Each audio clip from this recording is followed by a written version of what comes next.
ములుగు జిల్లా మంగపేట మండలంలోని మల్లూరు లక్ష్మీ నరసింహస్వామి సాక్షిగా జరిగిన మంత్రి సీతక్క పర్యటనలో పోలీసులు జులుం ప్రదర్శించారు.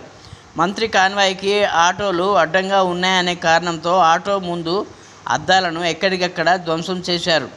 అద్దాలు పగలగొట్టొద్దని అడ్డుపడేందుకు వెళ్దామనుకుంటే అద్దంపై పడే దెబ్బ తమ ఒంటిపై పడుతుందనే భయంతో మిన్నకుండిపోయారు.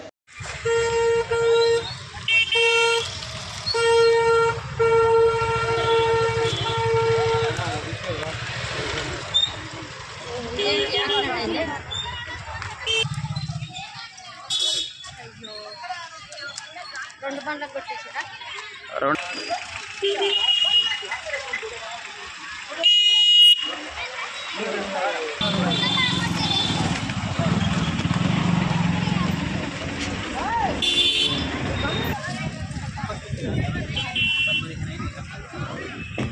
మళ్ళీ ఎక్కండి, మళ్ళీ